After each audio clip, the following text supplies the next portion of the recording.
यह कहानी चोर राजू की उसकी हर रात चोरी के लिए बनी थी, मगर रात तो सबकी होती है। उसके साथ की वो रात किसी और की थी। रात थी पर चांदनी रात नहीं। चोर राजू एक घर की खिड़की को खोलने की कोशिश कर रहा था।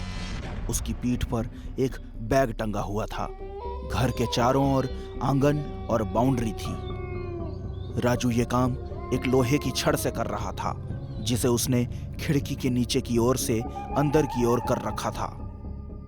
राजू एक जोर का हाथ मारता है और अंदर से खिड़की खुल जाती है। राजू इधर उधर देखता है और अंदर कूद जाता है। अंदर आते ही राजू खिड़की वापस बंद कर देता है। अपने बैग में से वो एक काला कपड़ा निकालकर उसे खिड़की के ऊपर रख देता है और टॉर्च जला लेता है। कपड़ा टांगने का मतलब यही कि बाहर रोशनी न जाए। राजू को जब कहीं कुछ नहीं मिलता तो वो हताश हो जाता है। आज का दिन ही खराब है। जो इस मनहूस घर में चोरी करने आया, कुछ भी नहीं है यहाँ। राजू सिगरेट निकालकर पीने लगता है। जलाने के लिए लाइटर का यूज करता है। चल भाई राजू, कोई और ठिकाना ढूंढा जाए। इसी के साथ राजू काला कपड़ा उतारकर बैग में रखता है और खिड़की खोलता है, लेकिन खिड़की नहीं खुलती। ये खिड़की क्यों नहीं खुल रही? राजू और कोशिश करता है, लोहे की छड़ से खोलने की कोशिश करता है। कौन है? कौन है यहाँ? कौन है? हंसने की आवाज सुनकर राजू बुरी तरह से डर जाता है। राजू चारों ओर टॉर्च मारता है। तभी एक अनदेखा फोर्स उसे तेजी से एक कमरे में खींचकर ले जाता है। कमरे में आते ही कमरा तेजी से बंद हो जाता है। राजू बुरी तरह से डरा हुआ है। कमरे में आते ही वो फोर्स उसे छोड़ देता है। उसके छूटते ही वो फर्श पर पीछे खिसककर दीवार से लग जाता है। टॉर्च जल रही होती है और वो बड़बड़ाने लगता है। हे भगवान, ये क्या हो रहा है? कहीं ये घर भूतिया तो नहीं? राजू का डर सही था। वो घर वाकई में भूतिया था। उस घर पर एक आत्मा का राज था, जो सालों से उस घर में किसी के आने का इंतजार कर रही थी। उस रात उसका इंतजार पूरा हुआ था। राजू लगातार कमरे में डरा सहमा इधर उधर टॉर्च मार रहा था। देखो देखो, तुम जो भी हो, प्लीज मुझे जाने दो। मैं वादा करता हूँ आज के बाद फिर कभी नहीं आऊंगा यहाँ। तभी वहां एक लड़की प्रकट होती है, जिसने सफेद कपड़े पहने हुए हैं, ऐसे जैसे कोई लाश सूख गई हो।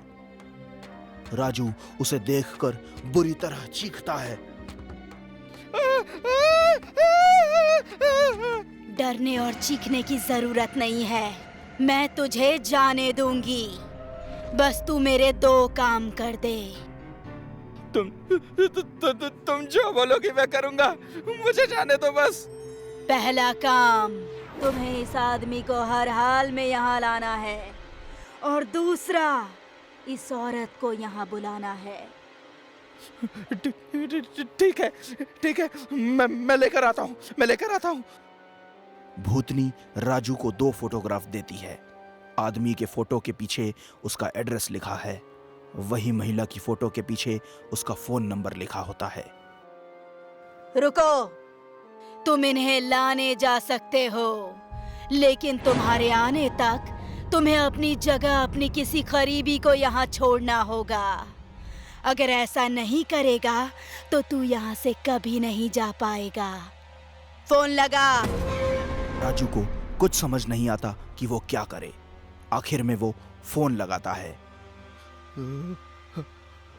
हेलो, रश्मि? चोर राजू की सबसे करीबी उसकी पत्नी ही थी, इसलिए उसने उसे ही बुलाया। पत्नी खिड़की से घर में और फिर कमरे में आती है। क्यों बुलाया मुझे यहाँ, इस उजड़े चमन में? तभी राजू के पीछे वो भूतनी आ जाती है, जिसे देखकर रश्मि चीखने लगती है। तभी भूतनी उसे गर्दन से पकड़कर उठा लेती है।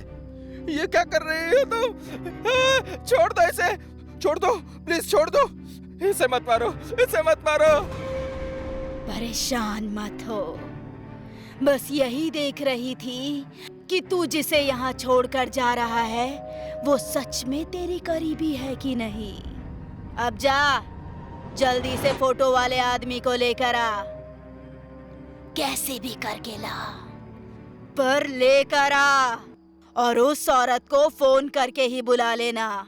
माँ है वो मेरी, इस घर का जिक्र करोगे तो आ जाएगी। भूतनी छोड़ देती है। रश्मि बेहोश हो जाती है। ठीक ठीक है, जैसा तुमने कहा मैं वैसा कर दूंगा। तुम बस प्लीज मेरी वाइफ को कुछ मत करना, मैं जा रहा हूं। तभी दरवाजा खुल जाता है और वहीं से खिड़की भी खुल जाती है। राजू पागलों के जैसे आधी रात में उस आदमी का घर ढूंढ रहा था। राजू फोटो के पीछे लिखे एड्रेस से लोगों के घरों का नंबर चेक करता है। फोटो के पीछे सुंदर नगर 12/48 लिखा हुआ होता है। एक जगह टॉर्च मारता है तो वहां 12/36 लिखा हुआ होता है। थोड़ा आगे जाता है, फिर टॉर्च मारता है, वहां 12/48 लिखा हुआ होता है। साथ में लिखा होता है राम निवास। राजू अपने बैग से देसी कट्टा निकालता है और हाथ में पीछे करके अंदर तक जाता है। बेल बजाता है। 2 बार बेल बजते ही एक आधी नींद में आदमी बाहर आता है। जी कहिए। सुनील जी से मिलना है। मैं ही सुनील हूँ, कहिए। नाम कंफर्म होते ही राजू सुनील के सर पर देसी कट्टे के पिछले हिस्से से वार कर देता है। सुनील उसकी बाहों में झूल जाता है। राजू अपना फोन निकालता है और लेडी से बात करने लगता है। हेलो, मेरा नाम राजू है। इस वक्त मैं आनंद नगर के घर में कैद हूँ। आप नहीं आई तो मैं मर जाऊंगा। राजू सुनील को एक बाइक पर बांधकर लेकर निकल जाता है। राजू उसे खिड़की से अंदर लाता है और खींचते हुए कमरे में ले जाता है। ये लो भूतनी जी, जैसा आपने कहा था मैंने वैसा कर दिया। अब जाने दीजिए मुझे। वो औरत भी आने वाली होगी। वो भी आ गई है। एक लेडी और घर का ताला खोलकर अंदर दाखिल होती है। अंदर आते ही वो लाइट जलाती है। कौन है? कौन है अंदर? किसने फोन किया था मुझे? कमरे से आवाज आती है। माँ, मैंने बुलाया है आपको। मैं अपने ही कमरे में हूँ माँ। आवाज सुनकर माँ परेशान और हैरान हो जाती है। वो दौड़ती हुई कमरे में जाती है। नीलू। कमरे में उसे राजू, उसकी बेहोश बीवी और सुनील मिलते हैं। वहीं भूतनी खड़ी होती है। नीलू नाम लेते ही भूतनी एक सुंदर सी लड़की में बदल जाती है। हाँ माँ, मैं तेरी नीलू। तू कहाँ चली गई थी मेरी बच्ची? कितना ढूंढा तुझे मैंने।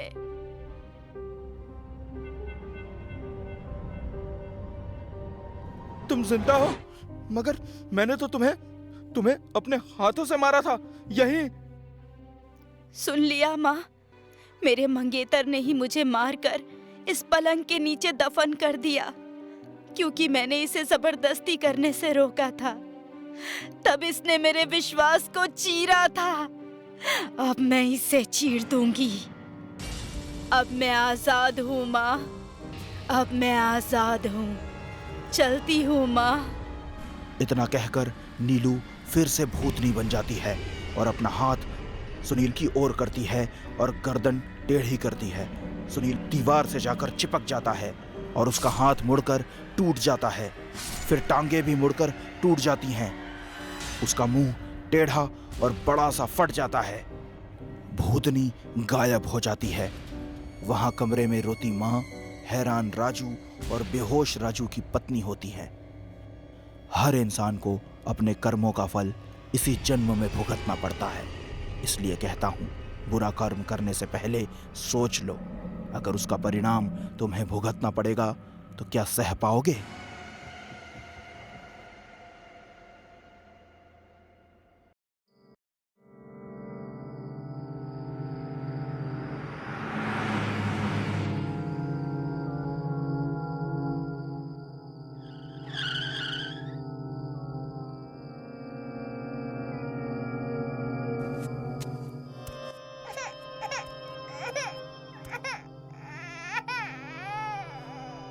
ये रोने की आवाज कैसी?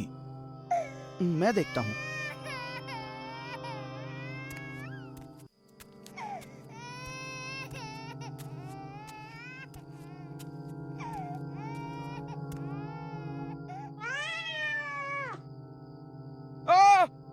क्या हुआ हरिराम? कौन है वहां?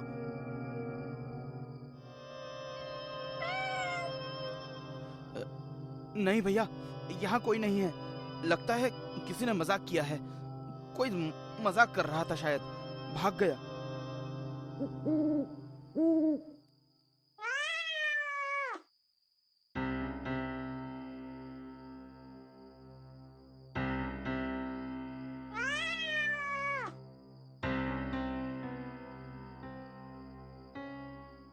माफ करना नई नई पत्नी जी, हमें आने में थोड़ी देर हो गई, लेकिन ये रात ऐसी है कि देर चाहे जितनी भी हो जाए, रहती जवान है और इस जवानी की चांदनी कमरे में बिखरी रहती है। उसी चांदनी की खातिर हम आपके चांद से मुखड़े को इस कमरे को दिखाने जा रहे हैं।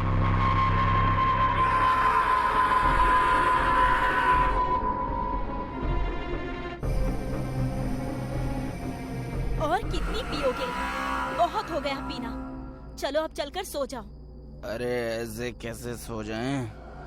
आज हमारे भतीजे की शादी हुई है। शादी की खुशी में आज नहीं पिएंगे तो कब पिएंगे? मैं तो कहता हूँ भगवान, तुम भी एक दो घूंट पी ही लो। वाह वाह, खुद तो डूब ही रहे हो, मुझे भी लेकर डूबना चाहते हो? अरे भगवान, ये डूबना नहीं तैरना है मेरी राम प्यारी। एक बार पी कर तो देख। भाड़ में जाओ, आप और आपकी ये शराब। मैं चली सोने।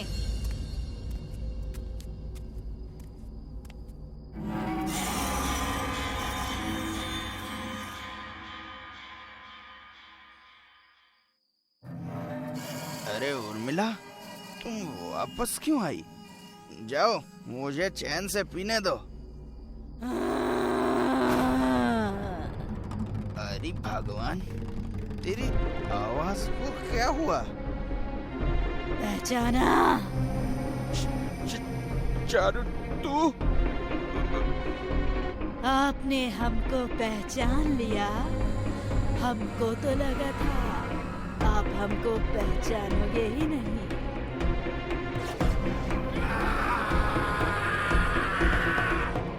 चारू, नहीं नहीं, मुझे छोड़ दो, छोड़ दो। क्यों? मरने से डर लगता है? हाँ चारू, मुझे मरने से बहुत डर लगता है। ठीक है, फिर मैं आपको छोड़ देती हूँ, लेकिन आपसे प्रार्थना है, नीचे गिरकर मत मर जाना।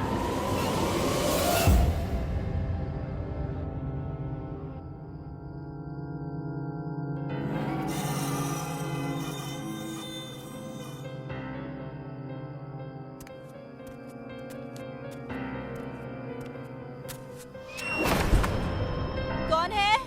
कौन है? अरे अंजलि बहू, तू यहाँ क्या कर रही है? कुछ चाहिए क्या? आपकी जान चाहिए। क्या? क्या चाहिए? आपकी जान। चारू, तू यहाँ कैसे? हाँ, हम। ये क्या कर रही हो चारू बेटा? मैंने तेरा क्या बिगाड़ा है? छोड़ दे मुझे, छोड़ देना, छोड़ दे, बचाओ, बचाओ, कोई है? चिल्लाओ, चीखो, लेकिन कोई फायदा नहीं, क्योंकि जब तक हम नहीं चाहेंगे, आपकी आवाज यहाँ कोई नहीं सुन पाएगा। छोड़ देना।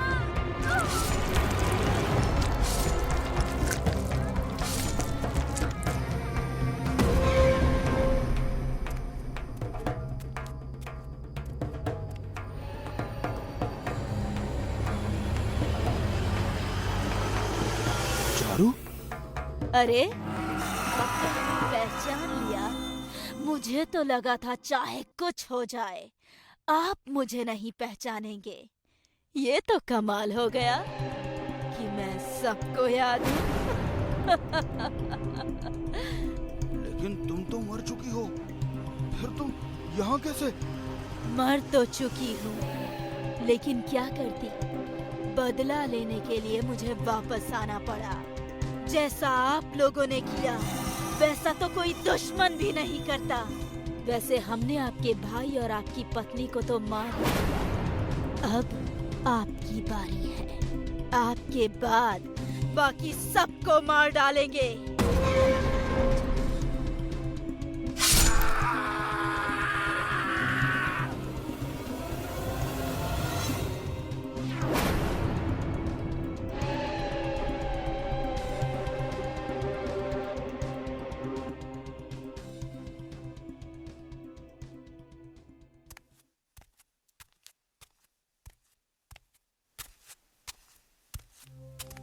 अरे बेटा, बाथरूम बाद में जाना, पहले मेरी बात सुन। क्या बात है माँ, तुम रो क्यों रही हो? तू इधर तो आ पहले। बेटा, बहुत बड़ा अनर्थ हो गया है। कैसा अनर्थ माँ? जिस अंजलि से तेरी शादी हुई है, उस पर चारू की आत्मा ने कब्जा कर लिया है। ये क्या कह रही हो माँ? पागल हो गई हो क्या? ऐसा कैसे हो सकता है? सच कह रही हूँ बेटा, मैंने अपनी आंखों से देखा है। उसने तेरे पिता और तेरे चाचा चाची को मार डाला है बेटा। वो हम दोनों को भी मार डालेगी। तुझे यकीन नहीं होता ना? चल कर रसोई में देख ले। देख कितनी बेरहमी से मारा है उसने तेरे पिता को। हाँ बेटा, मैं सच कह रही हूँ। तेरे चाचा की लाश बाहर पड़ी है और चाची की कमरे में।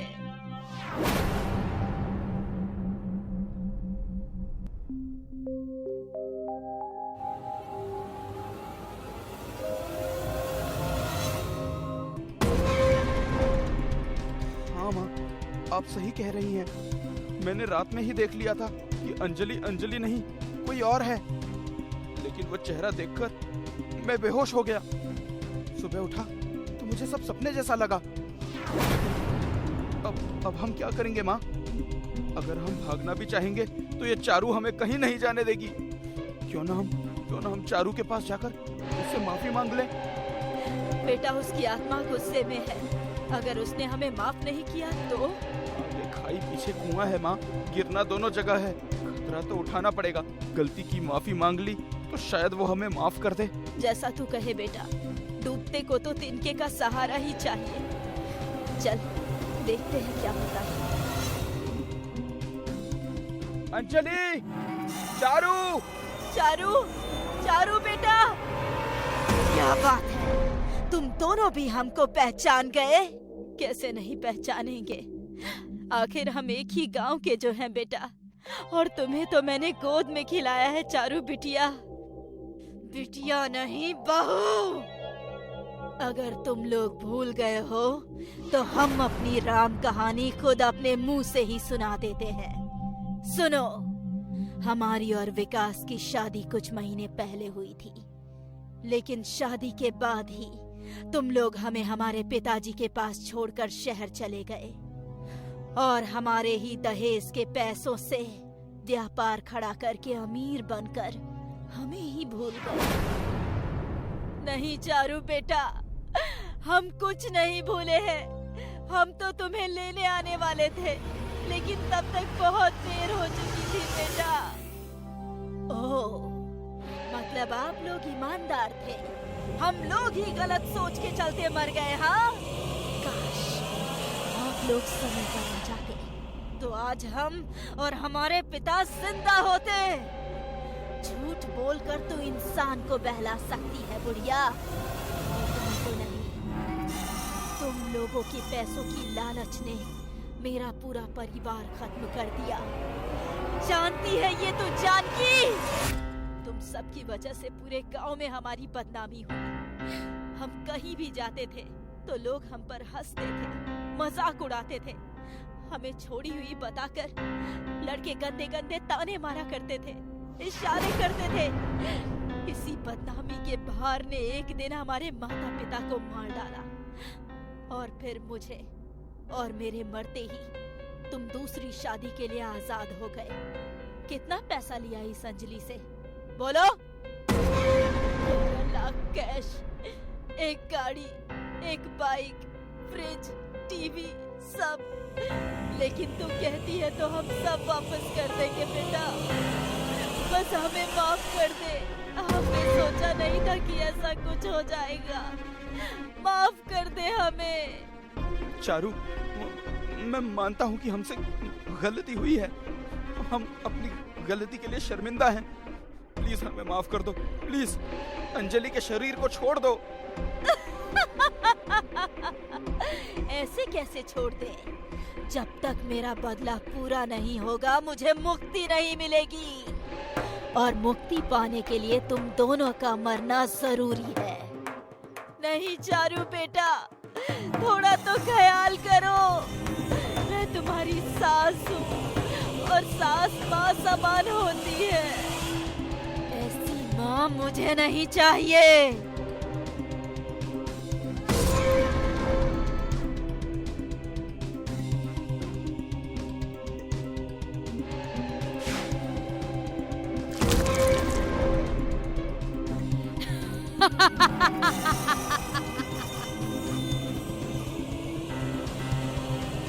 मैं जानती हूँ, जब आपकी बेहोशी टूटेगी तो आपके सामने हजारों सवाल खड़े होंगे। शायद आपको उन सवालों का जवाब हमारी इस डायरी में मिल जाए।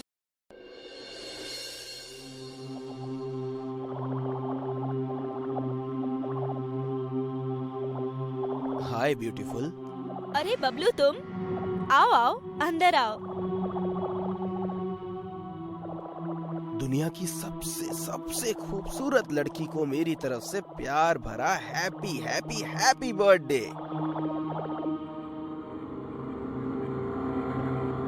Thank you. वैसे आज तुम कुछ अलग ही मूड में लग रहे हो। अब क्या बताऊं, जब भी मैं तुम्हें देखता हूँ पता नहीं मुझे कुछ हो जाता है। मैं एक अलग ही दुनिया में चला जाता हूँ जहाँ मुझे सिर्फ तुम नजर आती हो। वाह वाह, क्या बात है। ऐसे डायलॉग तो अब तक सिर्फ फिल्मों में ही देखे और सुने थे, जब हीरो हीरोइन से अपने प्यार का इजहार करता है। पर्सनल जिंदगी में पहली बार सुन रही हूँ। बाय द वे, तुम फिल्मों में एक्टिंग करने का प्लान कर रहे हो क्या, या तुम्हें मुझसे प्यार हो गया है? सही पकड़ा तुमने। आज से पहले मैं तुम्हें कभी अपने दिल का हाल कह नहीं पाया। आज मौका मिल ही गया है तो हाँ, मैं तुमसे प्यार करता हूँ और तुमसे शादी करना चाहता हूँ। ओह गॉड, मैं तो बस ऐसे ही बोल पड़ी। और तुम? बबलू देखो, तुम मुझसे प्यार करते हो ये जानकर मैं जितनी सरप्राइज हूँ उतनी ही खुश भी। मैं तुम्हारे प्यार की इज्जत करती हूँ क्योंकि तुम बहुत अच्छे इंसान हो। इत्तेफाक से कल विजय ने भी मुझे प्रपोज किया था और तब मैं बहुत कंफ्यूज थी, क्योंकि सच कहूँ तो मुझे तुम और विजय दोनों अच्छे लगते थे। लेकिन तुम्हारे आने से ठीक पहले मैंने विजय से ही शादी करने का मन बना लिया है और अब मैं उसी से शादी करूंगी। I think I love him. कौन विजय? वो मूर्तिकर? हाँ वही। कॉन्ग्रेचुलेशंस। Thank you. अरे मैं भी ना, मुझे किसी से मिलना था, भूल ही गया। मैं तुमसे बाद में मिलता हूँ, मुझे अभी वॉल स्ट्रीट जाना होगा। बाय।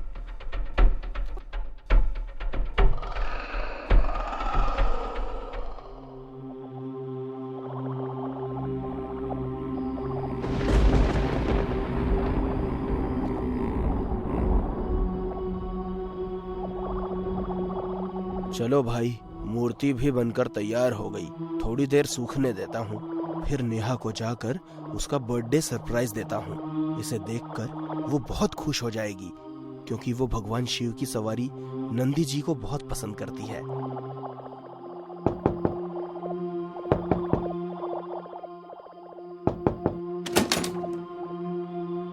अरे बबलू, तुम लगता है मौसम खराब होने वाला है, तुम अंदर आ जाओ। मैंने डिस्टर्ब तो नहीं किया ना तुम्हें? कुछ देर पहले आते तो शायद डिस्टर्ब हो जाता, लेकिन अब काम से फ्री हो चुका हूँ। तुम बताओ इतनी रात को कैसे आना हुआ? कुछ नहीं यार, बस यहीं पास से गुजर रहा था तो अचानक ध्यान आया कि तुम्हारा घर आसपास ही है, तो सोचा तुमसे मिलता चलूं, तो आ गया। तुम्हें कोई प्रॉब्लम तो नहीं है ना? कैसी बात कर रहे हो यार, भला मुझे क्या प्रॉब्लम होगी? लेकिन मुझे है, मुझे प्रॉब्लम है। क्या किया तुमने? क्यों?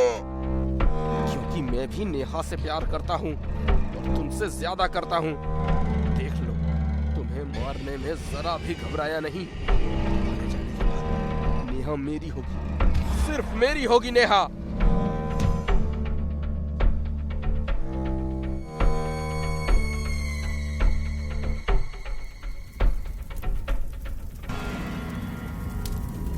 नेहा, नेहा विजय के घर में आग लग गई। और विजय? क्या हुआ विजय को? He is dead। वो आग में जल गया नेहा, वो आग में जल गया।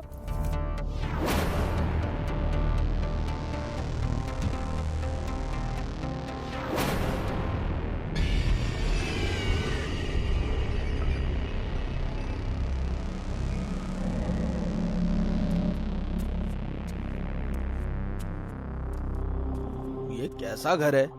एक भी पैसा नहीं मिला। यहाँ लगता है घर का मालिक बहुत कंजूस है। मूर्तियों के अलावा कुछ भी नजर नहीं आ रहा। खैर कोई नहीं, इन मूर्तियों को ही बेचकर पैसा बना लूंगा। ये वाली मूर्ति तो बहुत खूबसूरत है और सबसे अलग भी।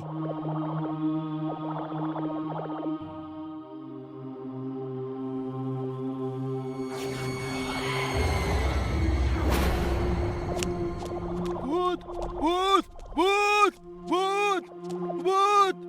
भागने की तुम्हारी सारी कोशिशें बेकार है, तुम कहीं नहीं भाग सकते। मुझे छोड़ दो जी। ओ जी जी जी, गलती हो गई जी मुझसे। आज के बाद मैं कभी चोरी नहीं करूंगा, कभी नहीं। अगर तुझे जिंदा रहना है तो मेरा एक काम कर दे। ये क्या? मैं तो आपके 100 काम कर दूंगा, बस मुझे छोड़ दो। तो फिर इस मूर्ति को ले जाकर बिजनेसमैन बबलू को दे दो। अगर नहीं दोगे तो मारे जाओगे। आप चिंता मत कीजिए, मैं अभी जाकर दे देता हूँ।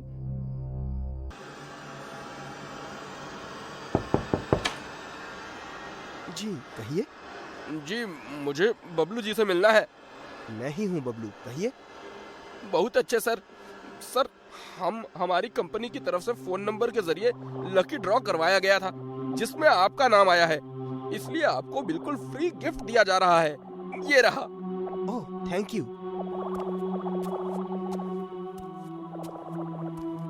वाह, कितनी खूबसूरत मूर्ति है। ऐसी मूर्ति तो उसे भी बहुत पसंद है। हेलो नेहा, तुम अभी इसी वक्त मेरे घर आ सकती हो क्या? मुझे तुम्हें कुछ दिखाना है। नेहा देखो, मैंने तुम्हारे लिए क्या मंगाया है। तुम्हारी सबसे पसंदीदा मूर्ति नंदी जी। तुम्हें पता है, इसे मैंने खास तुम्हारे लिए ही बनवाया है। Wow, so nice, so beautiful. मुझे पता था नेहा, नंदी जी की मूर्ति देखकर तुम्हारे चेहरे में स्माइल जरूर आएगी।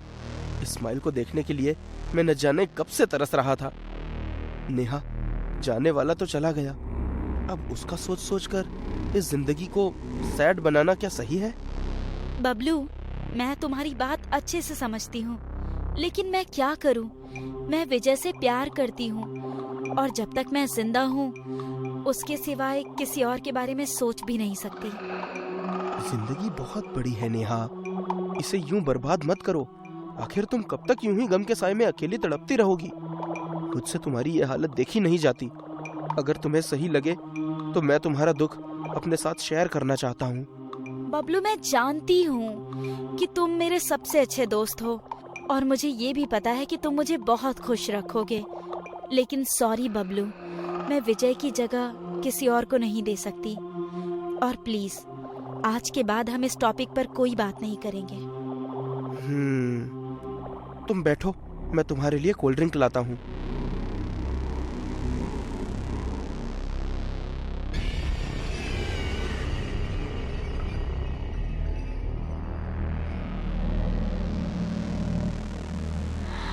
जो चीज मुझे प्यार और प्रार्थना से नहीं मिलती नेहा, उसे मैं साम दाम दंड भेद से हासिल कर लेता हूँ।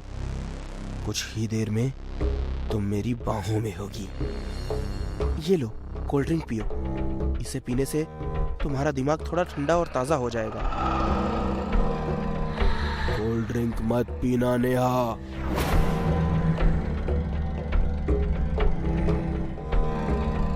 कौन है? कौन है? सामने आओ। नेहा, इस बबलू ने तुम्हारे ग्लास में बेहोशी की दवा मिलाई है।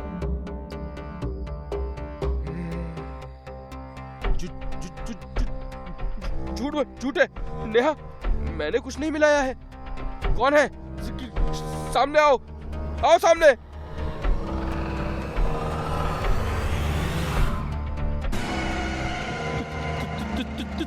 तुम? क्या बात है, तुम्हारी याददाश्त शक्ति तो बहुत तेज है। मुझे तो लगा था कि तुम मुझे भूल ही गए होगे। विजय, तुम कहाँ चले गए थे विजय? अपनी नेहा को छोड़कर कहाँ चले गए थे? हाँ? यूं दूर जाने के लिए मुझे माफ कर दो नेहा। तुम्हारे जन्मदिन के तोहफे के लिए मैंने तुम्हारे लिए नंदी जी की यही मूर्ति बनाई थी, लेकिन तुमसे मिलने से पहले ही इस कपटी धूर्त धोखेबाज दोस्त कहलाने वाले नीच इंसान ने मुझे मारकर मेरे घर में आग लगा दी। नेहा, इंसान नहीं, भूत है। बातों में मत आना, ये झूठ बोल रहा है। नहीं, मेरा विजय झूठा नहीं है। झूठे तुम हो, धोखेबाज हो तुम, हत्यारे हो।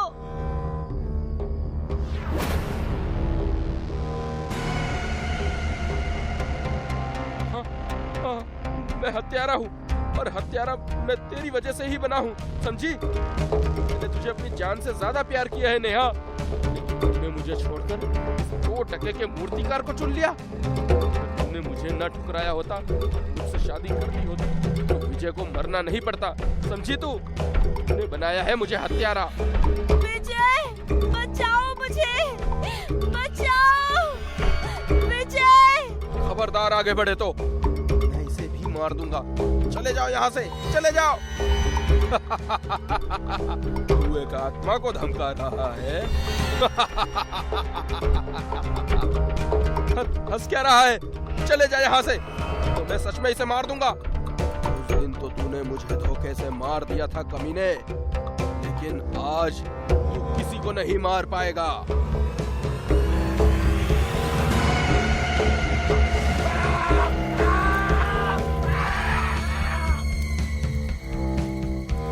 नेहा, मैं जाना तो नहीं चाहता, लेकिन मुझे जाना ही होगा। लेकिन जाने से पहले तुम्हें बस यही कहना चाहता हूँ, मैं तुमसे बहुत प्यार करता हूँ नेहा। मैं भी तुमसे बहुत प्यार करती हूँ विजय। I love you too। तुम्हारे बिना मेरे जीवन का कोई अर्थ नहीं है। मैं भी तुम्हारे साथ चलूंगी विजय। अगर उसके लिए मुझे मरना भी पड़ेगा तो मैं मरूंगी, और मरने के बाद हम दोनों अपनी दुनिया में खुशी खुशी साथ रहेंगे। नहीं नेहा, आत्महत्या करना पाप होता है। तुम ये पाप मत करो। वादा करो, तुम जियोगी, मेरी खातिर जियोगी। वादा करो नेहा। अगर तुम यही चाहते हो विजय तो ठीक है, मैं जीऊंगी। खुश रहना। तुम भी। चलता हूँ। विजय।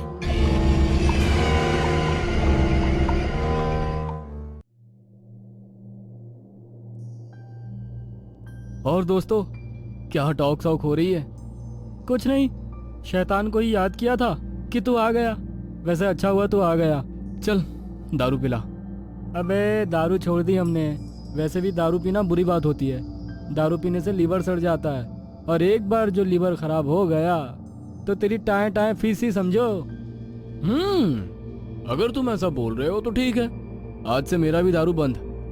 अबे चल झूठे मक्कार आदमी, तू कल फिर बदल जाएगा। अरे यार कसम से नहीं बदलूंगा मैं। ऐसा है तो चल फिर तू कसम खा ही ले कि आज के बाद कभी भी दारू नहीं पिएगा। तेरी कसम नहीं पीऊंगा। अबे मेरी कसम खाकर मुझे मारना चाहता है क्या? तू लिच्चड़ ही रहेगा। अच्छा चल तेरी ना मेरी दादी की कसम। तेरी दादी कब की लुढ़क चुकी है, सबको पता है। तो ठीक है नानी की कसम। तेरी नानी कौन सी जिंदा है बे? अबे यार तुम लोग भी हाथ धोकर पीछे पड़ जाते हो। चल मेरी कसम। खुद की कसम खाने की जरूरत नहीं है, किसी ब्लैक या व्हाइट डॉगी की कसम खा ले। ब्लैक एंड व्हाइट डॉगी की कसम। यार विवेक बड़ी खुशी के साथ कहना पड़ रहा है कि एक बंदा सच में कम हो गया है। चल अब जल्दी से 3 पैक बना ले। अबे ये क्या है, कैसा पैक? अबे हमारे पास केवल 1 बोतल दारू है। 1 बोतल दारू बंदे 4। ये तो बहुत नाइंसाफी है ना। तो तेरी कुर्बानी ले ली गई है। अबे भाड़ में गई ऐसी कुर्बानी, भाड़ में गया ब्लैक एंड व्हाइट डॉगी। मेरा भी पैक बनाओ बस। हंसी मजाक बहुत हो गया, अब बोलो कहाँ चलना है? हम मेरे मामा के बंगलो चल रहे हैं, चाबी साथ लाया हूँ।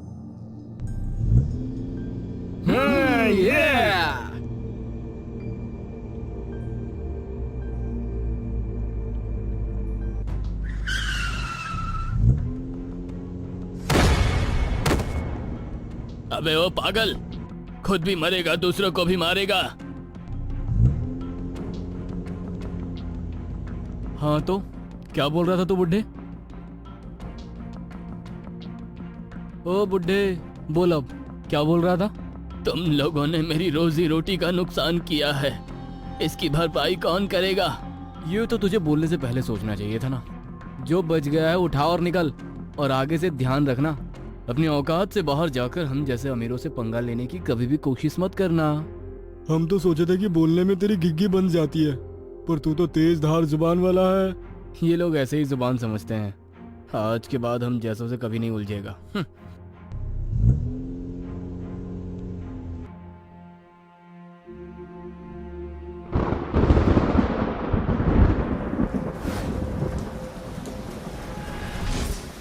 तुम अमीर लोगों ने आज एक गरीब को दर्द दिया है, अब परमात्मा तुम लोगों को सबक सिखाएगा।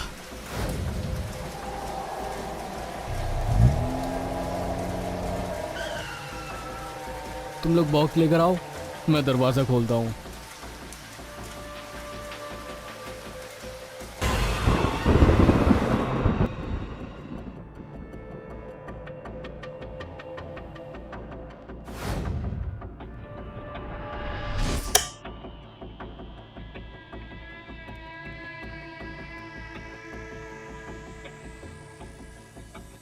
तो दोस्तों ड्रिंक पार्टी शुरू करें, बॉक्स खोलें। आशीष चखना कहाँ रखा है? ओह शिट, सॉरी यार, मैं चखना लाना तो भूल ही गया। तेरा हर बार का यही रोना है। कोई ना, भूल चूक हो जाती है।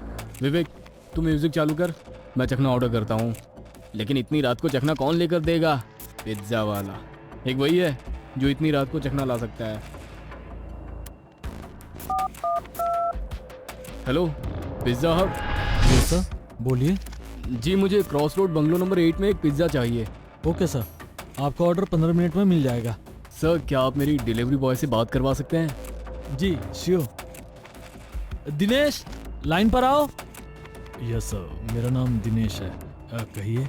दिनेश मेरे भाई, मेरी एक बात ध्यान से सुनना। जो पिज्ज़ा तू हमारे लिए लेकर आने वाला है ना, वो चाहे तू ही खा लेना, पर तू बस हमारे लिए चखना का अरेंजमेंट कर दे। उसके पैसे ले जाना, अलग से 500 की टिप भी ले जाना। Okay sir.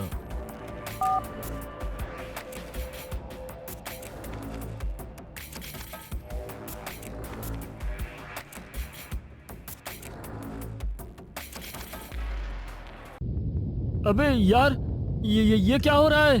बिना पिए ही घर कैसे हिलने लग गया? कहीं इस घर में भूत तो नहीं? भूत नहीं, भूकंप आया है। देखना कुछ देर बाद सब ठीक हो जाएगा। मैंने कहा था ना भूकंप है। देखो सब ठीक हो गया है ना। लगता है चखना वाला आ गया, मैं देखता हूँ। सर आपने चखना और पिज्ज़ा ऑर्डर किया था, ये लीजिए बिल। अरे काहे का बिल? छोड़ो 2-4 रुपए को यार, 500 का पिज्ज़ा है, तुम खा लो। सर क्यों गरीब से मजाक कर रहे हैं? पिज्ज़ा और चखना मिलाकर टोटल 800 रुपये हुए। आप मुझे पैसे दीजिए, मुझे और डिलीवरी करनी है। तो फिर जाओ ना, रोका किसने है? सर प्लीज़ पैसे दे दीजिए। क्या पैसा लगा रखा है रे तू? हाँ, जिस शॉप से तू पिज्ज़ा लेकर आया ना, उस शॉप को मैं ये खड़े खड़े खरीद सकता हूँ और रातों रात 100 दुकान खड़ी कर सकता हूँ। क्या समझा? सर आपको जो खरीदना है खरीद लीजिए, जो बनाना है बनाइए, लेकिन फिलहाल 800 रुपये दे दीजिए। तुझे 800 रुपये चाहिए? आजा अंदर, मैं देता हूँ। बचाओ बचाओ!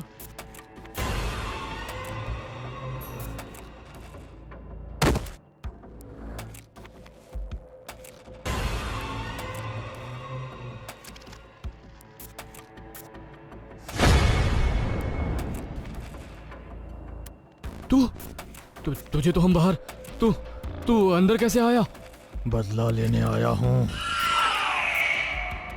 पहचाना नहीं? नकुल? नकुल, हाँ मैं। लेकिन तुम तो मर चुके हो। हाँ मर चुका हूँ, लेकिन मेरे मरने का कारण तो तुम चारों अमीर बिगड़ैल घमंडी लड़के ही थे। उस दिन भी तुम लोगों ने मेरे साथ वही किया था जो आज किया। याद है ना तुम सबको कि भूल गए?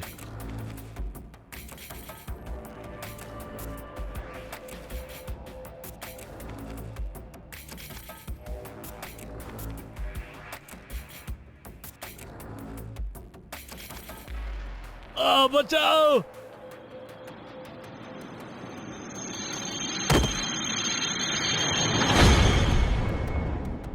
हमें माफ कर दो नकुल, हमसे बहुत बड़ी गलती हो गई। मैंने भी उस दिन बहुत हाथ पैर जोड़े थे, पर तुम लोगों ने मेरी एक नहीं सुनी। मेरी गरीबी का मजाक उड़ाते रहे, इसलिए आज मैं तुम लोगों की नहीं सुनूंगा। बचाओ! बचाओ! बचाओ! बचाओ! बचाओ! तुम लोग कितना भी चिल्लाओ, गला फाड़ लो, लेकिन कोई भी बचाने के लिए नहीं आने वाला, क्योंकि आज तुम चारों घमंडी लोगों की मौत निश्चित है। परमात्मा ने इंसाफ कर दिया। बचाओ! बचाओ! बचाओ! बचाओ!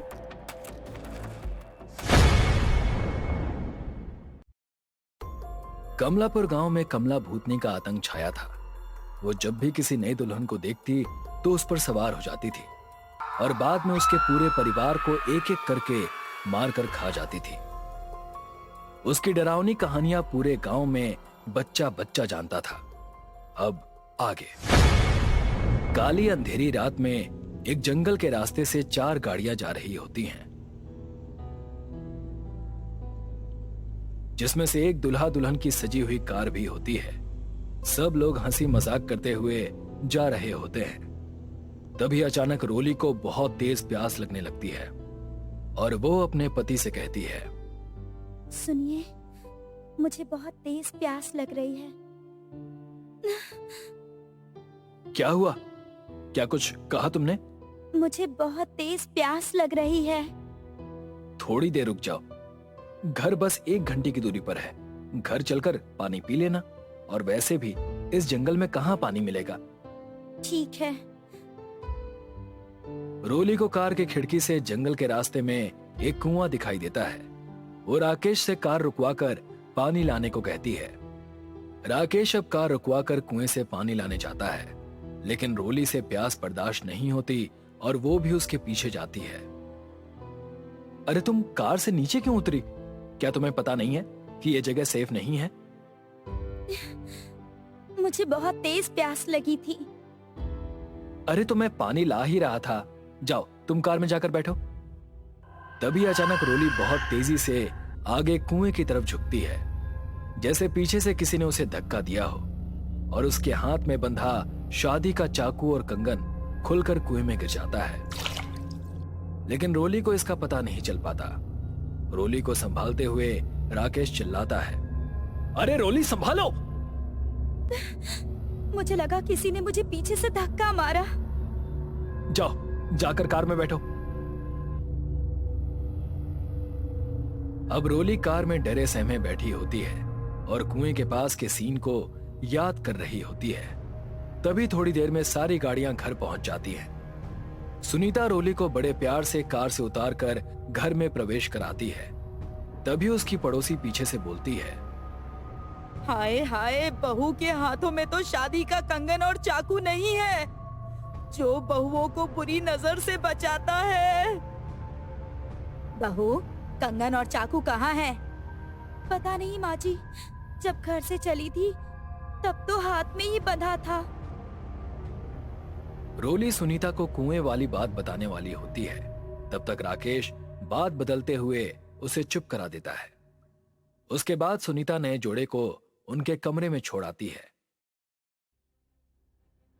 अब रात के अंधेरे में मुकेश पानी पीने के लिए उठता है, लेकिन तभी एकदम हवा से खिड़कियां आपस में टकराने लगती हैं। वो जैसे ही खिड़की बंद करने के लिए आगे बढ़ता है, उसका पैर मुड़ जाता है और वो जमीन पर गिर जाता है। तेज हवा और बिजली के कड़कने से खिड़की के पर्दे तेजी से इधर उधर हो रहे थे। वहां का माहौल बहुत डरावना हो गया था। कौन है? कौन है? सामने आओ! अचानक मुकेश का पैर कोई खींचते हुए उसे घर के बाहर घसीटने लगा। मुकेश जोर जोर से चिल्लाने लगा। तभी वहां श्यामलाल और सुनीता आ जाते हैं। क्या हुआ बेटा, तुम क्यों चिल्लाए? माँ, माँ, यहाँ कोई भूत है जो मुझे मारने की कोशिश कर रहा है। यहाँ कोई नहीं है मुकेश, जाओ जाकर सो जाओ। कोई बुरा सपना देखा होगा तुमने। नहीं, वो मुझे मार देगी। श्यामलाल मुकेश को समझाकर सोने चला गया। अब सुनीता मुकेश से कहती है, चल तू मेरे साथ, मेरे कमरे में चलकर सो।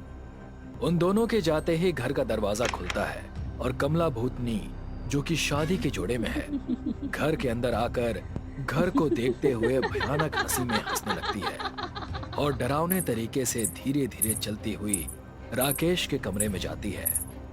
उसके पायलों की आवाज पूरे घर में गूंज रही होती है और वो रोली की जगह जाकर लेट जाती है।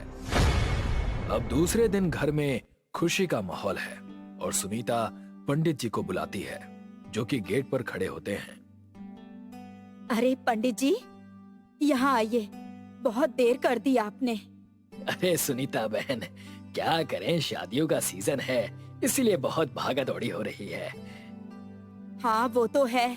पंडित जी चलिए पूजा शुरू करवाइए। हाँ हाँ, नई बहू को बुलाइए, पूजा उसके हाथ से ही होगी और मुहूर्त का समय निकलता जा रहा है।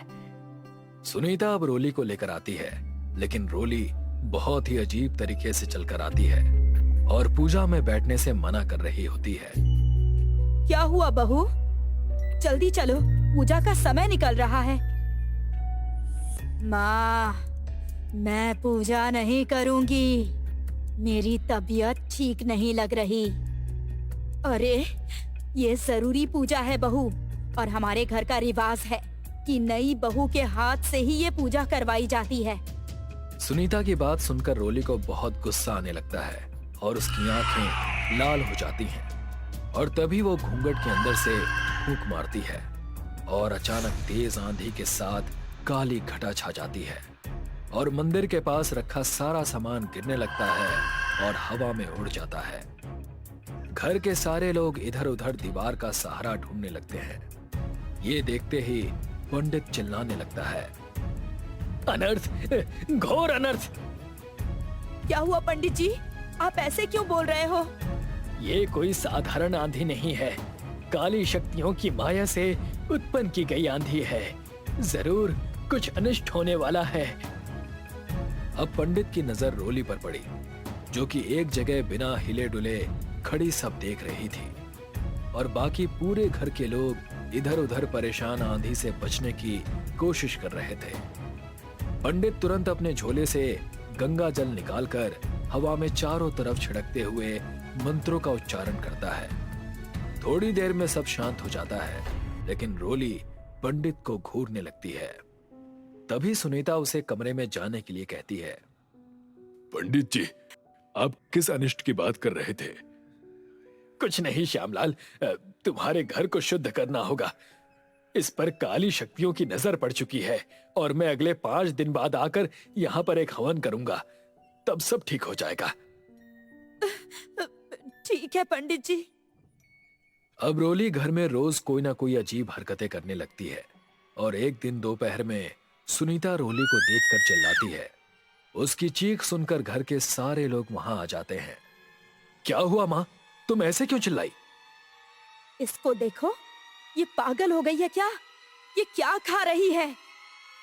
सभी लोग जब रोली को देखते हैं तो उनको यकीन नहीं होता।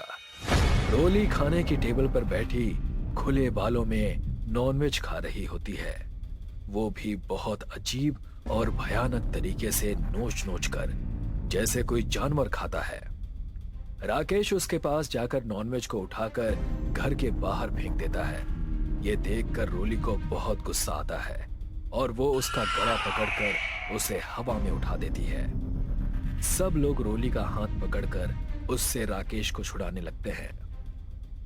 भाभी, छोड़ो भैया को, छोड़ो।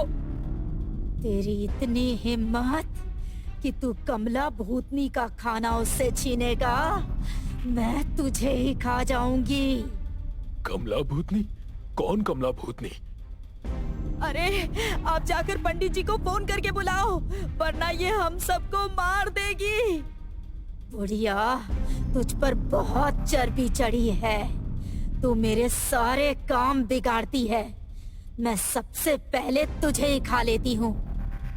कमला भूतनी अब सबको हवा में उछालकर इधर उधर फेंक देती है और सुनीता को गिराकर उसके ऊपर बैठ जाती है और उसकी टांग को खाने लगती है।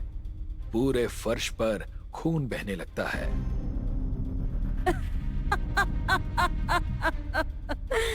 अरे वाह बुढ़िया, तेरी जुबान भले ही कड़वी है, लेकिन तेरा मांस बहुत स्वादिष्ट है। राकेश कमला भूतनी को इस तरह से जब अपनी माँ का पैर खाते हुए देखता है तो गुस्से से बौखला जाता है और लोहे की सरिया लाकर उससे भूतनी के ऊपर हमला बोल देता है। तब तक पंडित जी भी आ जाते हैं। वो मुकेश को कमला भूतनी को पकड़ने के लिए कहते हैं और श्यामलाल के साथ मिलकर हवन की तैयारी कर लेते हैं। सुनो, तुम दोनों कमला भूतनी को पकड़कर यहाँ इस गोल घेरे में बैठे रहना और इसे यहाँ से उठने मत देना। पंडित, आज इन सब के साथ तू भी मरेगा और आज मैं तुझे खाकर तेरा भूत पकड़ने का शौक भी खत्म कर दूंगी। अब राकेश और मुकेश मिलकर कमला भूतनी को उस घेरे में बैठा देते हैं और उसे जोर से पकड़े रहते हैं। पंडित अब जोर जोर से मंत्रों का उच्चारण करने लगता है और कमला भूतनी बुरी और भयानक तरीके से चिल्लाने लगती है। साथ ही वो अपनी जादुई शक्तियों से पूरे घर का सामान हवा में इधर उधर फेंकने लगती है। थोड़ी देर बाद अचानक कमला भूतनी शांत हो जाती है और उसका रूप बदलकर वापस वो रोली बन जाती है।